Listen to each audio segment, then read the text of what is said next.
God of MMA here, ready for UFC Fight Night 240.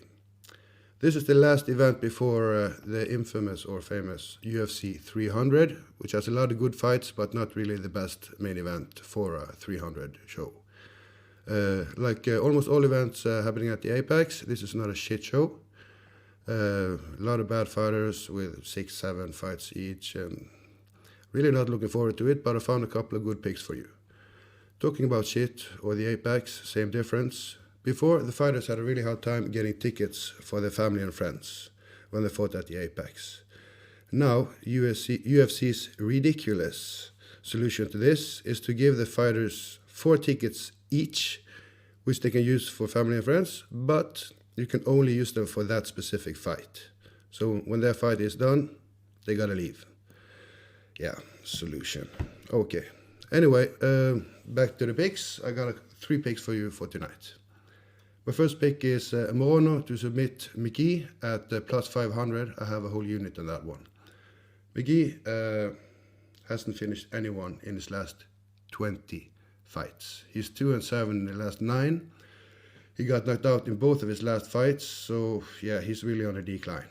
I don't think he's long for the UFC. This is probably his last fight if he loses, when he loses. Alex Morono is 5-2 his last 7.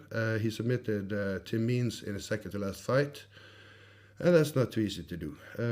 So I'm thinking he's going to go for the submission here, because the only place where Court McGee is even the least bit dangerous is on his feet, but he doesn't have much power anymore, so I think Morono is going to stand up for a short while, set up the takedown, and submit McGee.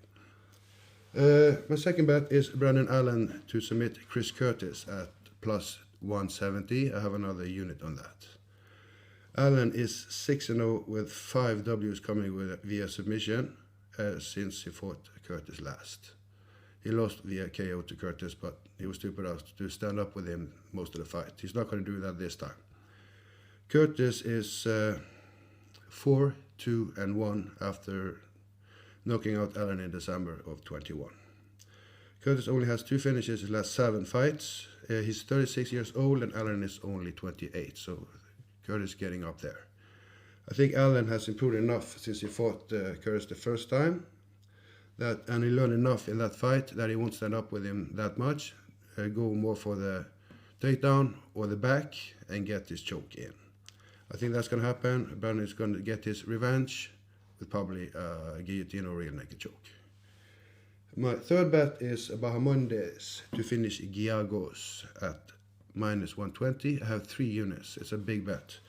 I simply think Bahamondes is way too good for Giagos. Giagos has lost 3 of his last 4, 2 of them via submission and 1 via knockout. Bahamondes won 3 of the last 4, finishing 2 of those.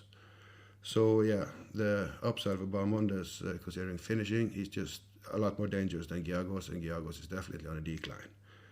So that's my 3 bets. I will have a lot of picks for you for UFC 300, and in a few weeks I will make a video about the Mike Tyson-Jake Paul fight, which Mike Tyson will win. Also, shout out to Ella. Keep it real. God of MMA signing out. Good luck with all your bets.